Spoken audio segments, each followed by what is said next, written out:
So tonight's talk is on freeing ourselves of being entangled in the world.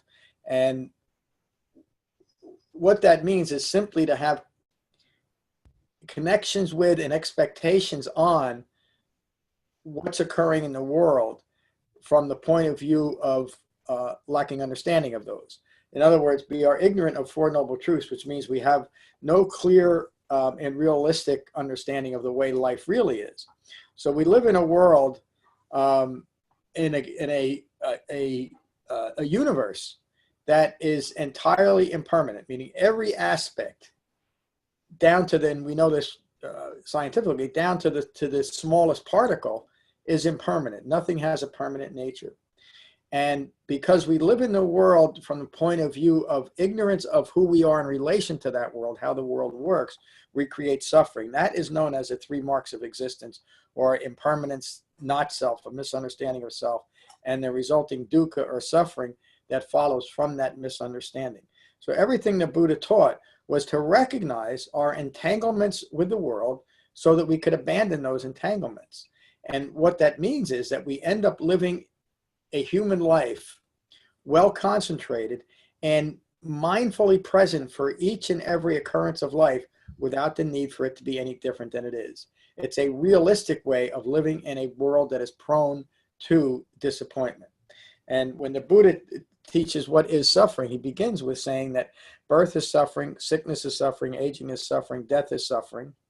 Then he continues with saying not getting what is desired is suffering, not getting what we want, and getting what is undesired, or what we'd rather not experience, is also suffering.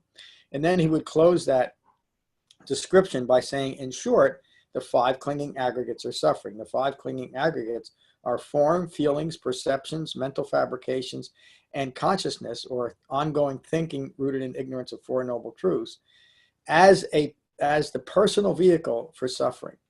And so the whole point of the Buddha's Dhamma is to recognize and abandon our entanglements with the world. And we do that through not an act of will. And I could say even not merely an act of understanding, but an act of understanding coupled with some very specific skills such as increased concentration, increased mindfulness, and increased virtue. And that all of those aspects are reflected and developed through an eightfold path. So let me get to the chapter here. The chapter is called the Lokavagga, and it relates directly. Loka means, there's slight difference in translations, but Loka means the world. Sometimes it's translated as the city. It's really simply referring to the environment that we're living in. And so you could say that Loka, in a very general and broad way, speaks to impermanence, but it speaks to the environment that we live in. In the Loka Sutta, which is a sutta where the Buddha first describes his view of the world just post his awakening. And the Buddha says, at that time, the world is a flame.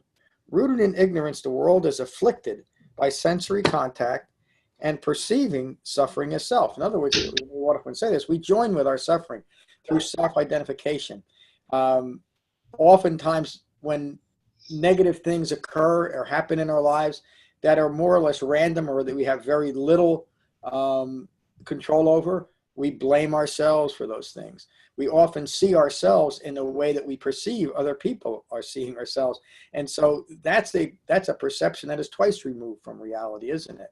But all of that, all of those perceptions are ultimately rooted in our perception of self. In other words, the way we see ourselves is reflected in the way that we see the world, to a great extent. You can always find minor exceptions to that. The point that I'm making is that as we develop an understanding of self, we are concurrently developing an understanding of our environment. Okay. Buddha continues from the Loka Sutta. Rooted in ignorance, that mind understands self and becomes anything other than self. What that's referring to is we create an imaginary and an imagined self because we believe that the self we are isn't good enough or isn't enough. And so we're constantly adapting, accommodating, and embellishing our view of self to fit what we think the environment and ever-changing environment requires for us to be happy. And so you can see the constant feedback loop that we get stuck in, which is known as distraction or the preoccupation with dukkha. Let me get to tonight's talk. This is the Lokavagga from Dhammapada 13. Do not follow those corrupted by the world. Look how the Buddha's starting out with this. And remember, he's teaching this 2,600 years ago to the original Sangha, but he also notices that just as there is now, there was then a very strong and powerful societal influence to follow people that are teaching something that is utterly corrupted. And the Buddha is also referring to very well-recognized and well-renowned spiritual teachers of his time. And notice this isn't a personal attack on them, but he's simply stating something clear that he had a direct understanding of because of his own search for understanding and studying with these same people that he's commenting on now. So I'm going to read that again because it's so important. Do not follow those corrupted by the world. It's also an implication that we should at least take the time to develop some discernment about what is corrupted and what isn't. And from what I found, the only thing that I can say is free of corruption after 2,600 years is the Buddha's direct teachings from 2,600 years ago. I have not found yet in many, many, many years of, and I'll use the word hopeful here, hopeful studying that, and a teaching of the Buddha that has been adapted, accommodated, or embellished to fit someone's original views or the views of a lineage or the views of an area of the country or a country has not completely invalidated the Buddha's teaching and made them useless, yet to find that. Do not follow those corrupted by the world. What we're so fortunate to have is that the Buddha's teachings in their original and pure form are still here. I'll say it one more time. Do not follow those corrupted by the world. Do not live mindlessly. Abandon false views and abandon worldly entanglements. One of the most difficult worldly entanglements to abandon is clinging to what the Buddha mentions here, false views and false dharmas. Or even false dharmas, which is my reference to modern Buddhism. It becomes so difficult when we've associated ourselves and put a lot of time in developing alternative dharmas, let me use that word here, that because of clinging to self-reference and the things that I've done, I've created, or I've attached myself to, it's almost impossible to extricate ourselves from those views. And the only way to do it, and now because I've worked with quite a few people from both camps, including, and when I'm saying both camps, I mean modern Buddhists and let me say original Buddhists, is that it takes a concerted and direct effort on recognizing and abandoning everything that is an adaptation, accommodation, and embellishment to the Buddha's Dhamma if one is going to actually develop the Buddha's Dhamma. The Buddha realized that during his time, and he's saying that too. In other words, practicing any type of adapted Buddhism is an entanglement with the world. It's the easiest way to say it. Abandon worldly entanglements, the Buddha teaches. Become rightly self-awakened. Do not live mindlessly. Live with heightened virtue. Those established in virtuous thoughts, words, and deeds are always happy and peaceful. It's a good way to check your so-called Dharma practices, especially if it's something that you're calling engaged Dharma or engaged Buddhism, because you'll find, or as you find that it creates agitated mind states, those are usually the mind states that are an adapted, accommodated, or embellished aspect that has nothing to do with what the Buddha taught. And it's a real good way to recognize and abandon false dharmas. Those established in virtuous thoughts, words, and deeds are always happy and peaceful. Those who know the world is Those who know the world is fabricated will never suffer the living death of ignorance. And that's the Buddha's description of the deathless state doesn't imply someone who's going to live forever. It means that you overcome the ongoing living death of a mind rooted in ignorance. And unfortunately, we've created situations within modern Buddhism that just reinforce ignorance, reinforce these fabrications, which is another word for corruptions. The Buddha uses it in two separate references here. Let me say that again. Those who know the world is fabricated will never suffer the living death of ignorance. How is the world fabricated? There's not a system in the world that is in place that isn't rooted in and supports this ongoing ignorance. And so that's a pretty radical way of saying that the only value to be found in the world and the only safety in the world is found within the Dhamma and seeing things from right view. And when we have fully developed right view, we will no longer make decisions or take any actions, any thoughts, words, or deeds that are hurtful towards ourselves or to others. It's simply impossible to do. But it is the only path that teaches us the foolishness of maintaining entanglements with the world, and hence the name of the sutta. These systems, when you look at it this way, the systems of the world, from the smallest, I'll pick one, the structure for a local gym membership to a grand political system, are all rooted in ignorance, and so they're prone to producing experiences that are stressful, agitating, distracting, always unsatisfactory because of their impermanent nature. And because our minds are rooted in ignorance and we are entangled with these worldly systems and the endless ignorant systems that are present, we're constantly befuddled by, why is the world like this? Why does it seem like there's so much confusion and contradiction? Why is there so much hurt in the world? Why is it so hard to do this and do that? Why is it so difficult to find peace? Because we're living in a world, as the Buddha said, is rooted in ignorance of the way things are. So a mind that's rooted in ignorance is always interacting with the world from that point of view of fabrications rather than understanding. And so we can't hope to be supporting a system, whether it's modern Buddhist system or simply a worldly system, to be supportive of that system if it only encourages ignorance. So that's why you'll hear me say often in the Buddha teaches that the most lovely thing I can do for myself and all other sentient beings, if I really care about others, I'll take care of myself first and develop awakening.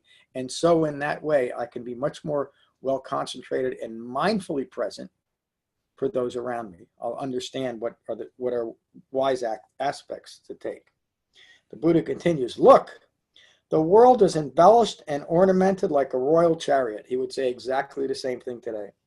Fools are enticed, the wise remain free. And if you look at a lot of modern Buddhists, in fact, I would say a good test is just go on to many modern Buddhist websites, and you'll see the underlying enticement is that they provide the broadest and the most inclusive teachings of Buddhism present in the world today. That's this underlying theme of the, and there's nowhere there on most of these websites will say, and by the way, this is what the Buddha taught, because it doesn't, it contradicts everything else that they're using to entice other people to follow them and spend money, etc. Let me read that line again too. Look, the world is embellished and ornamented like a royal chariot. Fools are enticed, the wise remain free.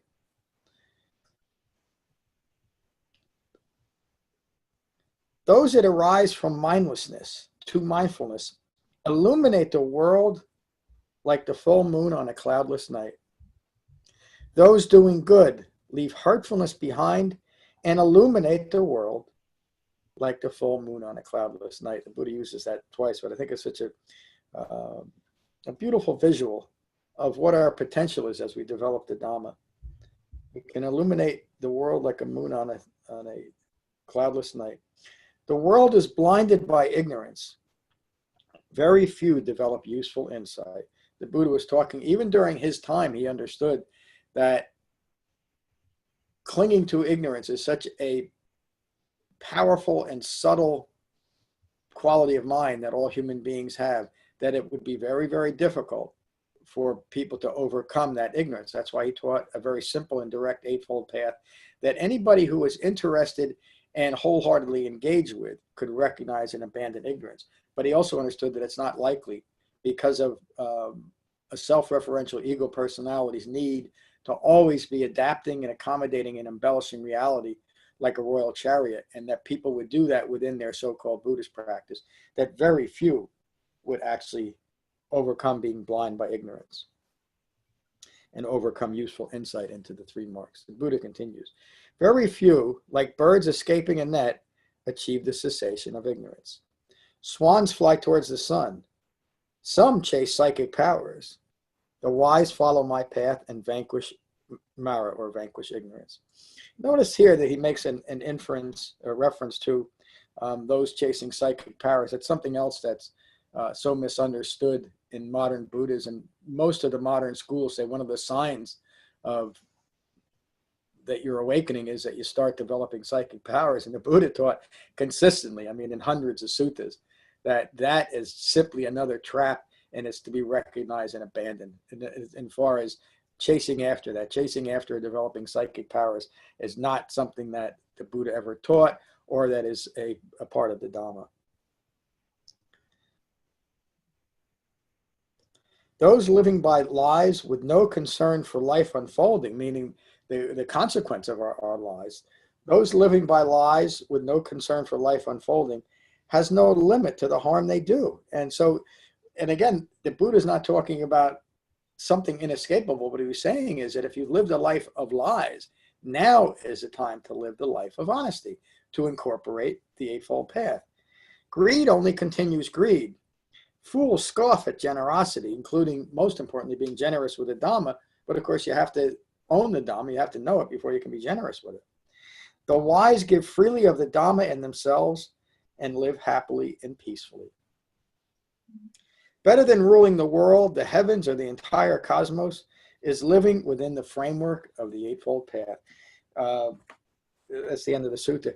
Notice that even that last line, the Buddha doesn't say living within the Eightfold Path and doing all the other modern Buddhist practices that have nothing to do with what he taught, such as chanting or thinking that meditation can be done while you're walking, or doing endless rituals and bowing, or any type of sacrifices or visualizations. Those are all things that the Buddha didn't taught, and it's all the things that modern Buddhism has adapted, and for the most part diminishing the only path the Buddha ever taught, which is the Eightfold Path.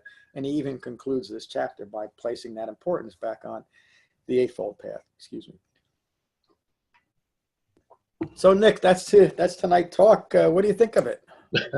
Find it helpful? Am I the only one online? Yeah, you are, yes. But I will be posting this online, not the beginning part, but this part. Okay. What I'm having problems with is I need an example. I know we're not supposed to be in the real world, but we are in the real world, and I need a real world. For example, right view. What would be an example of right view? Let me get, you're bringing up an important point, and I can tell you're bringing it up from the point of view of developing understanding. It's not that we shouldn't be living in the world. We must be living in the world. In fact, it's really just the opposite, but we should be mindfully present with the world as the world occurs, or as our life unfolds. And what that means is that from moment by moment, we remain free of discriminating thoughts that are rooted in a self-referential view, meaning this is occurring to me, and what do I think about this, and what do I feel about it, and if I don't like it, what am I going to do about it, rather than simply being at peace with what's occurring and being mindfully present. Now you ask, what does right view look like? The Buddha describes right view as a view that has a profound and penetrating understanding of the Four Noble Truths, beginning with the nature of suffering. So practically how that works out is when we find ourselves in a situation that holds the potential to agitate our mind, we remember and remind ourselves that this is an impermanent state. There's nothing personal about it, no matter how personal it might be, and then take the practical steps, if any, to alleviate the situation. But most situations will find that as we diminish a self-referential ego self, that there is simply no me here to defend or promote. In other words, it's just an impermanent moment in time that every human being experiences. And I won't get into your situation that we both, we talked about this, but in general, even a situation that we might be able to point to and say, there's my part in it, and I did this. It's still in the past, and there's nothing that you can do about it except understand that if there was even a poor decision made, it was made from the point of view of a lack of understanding. So what's the answer then? It's not to beat yourself up because at some point in the past, you didn't know what you needed to know. It's to recognize that right now you have an opportunity to know what you need to know. And that changes the flavor of every experience. If you realize that it's simply a lack of understanding and that you have a path to develop that. Does that help answer your question? Yes, I feel, I mean, I don't have a problem talking about what I've talked about in class before. So, okay. What I mentioned before, when I have one of my mistakes, okay, and I have a little demon that comes up and reminds me of my mistakes. Mm-hmm. And they're real mistakes. I mean, these are things that really happened in the past. But now I realize that they are, as you said, they're just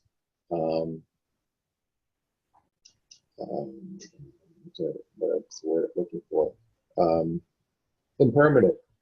They're just my thoughts, and if I can just understand that they are my thoughts and that they have already happened and there's nothing I can do about them, that I can move on.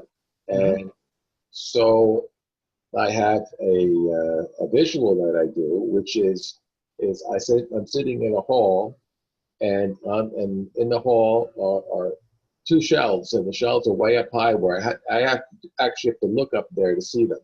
And every time I have a thought that I want to get rid of, I put it up on the shelf.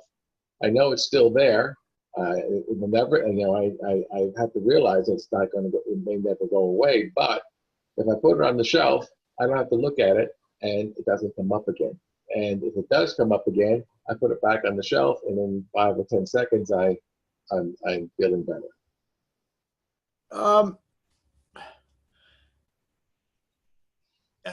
I'm hesitant with my answer because I know you're finding that helpful, but I would suggest, at least just for the near future, Nick, is rather than putting it up on a shelf, which is kind of metaphorical of storing something, just come back to what's occurring and remind yourself that whenever there's any agitated mind state, it's because you're coming from the point of view that doesn't in reality reflect who Nick is. And it's appropriate to just remind yourself that this is not me, this is not mine, this is not what I am.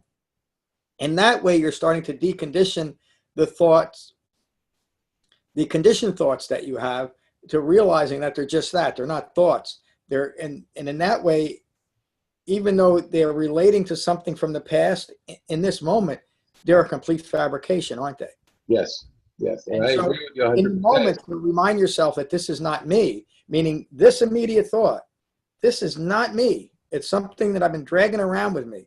And maybe by not putting it up in storage, you'll be able to get past it. But I wanted to point out to you, there's quite a few suttas that speak to this. One is called the Anatta Lakkhana Sutta, and I'm going to send you a link to it.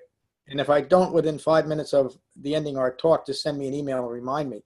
And then the next section that we're getting into now in the Dhamma study relates to these 3 marks of existence: impermanence, the not self characteristic, and the resulting suffering. And I think you're going to gain great insight in just this internal process that we put ourselves through and create all the stress and suffering in our lives. So I think you'll find it valuable. I understand exactly what you're saying. And I have to crawl before I can walk. And I know that what I'm doing right now is helping me, but I know what I have to do is clear off the shelves and not think about all that, not have even the possibility of it might come up again, but being in the now is the most important thing I have to do. But right now I have to get to that point first. I have to go a piece at a time. Yes, be very gentle with yourself. Meaning it also means be patient with yourself, But understand that what you're describing is exactly what you're doing. A well-concentrated mind means that these thoughts from the past are no longer driving that mind. It's gained control of its thinking. And you are moving there rather quickly. I would say that you're no longer crawling, Nick. You're standing. Your feet might be just a touch wobbly, but and I'm just saying this because in a remarkably short while, you've gained a profound understanding of this process. Now it's just a matter of continuing to implement it. Well, the other people that have been helping me have said they can't believe how quickly I've moved from where I was to where I am now. Yeah, you really have it, and it's and I won't say it's completely unique. What the reason why I'm saying that is this process really is remarkable in its effectiveness.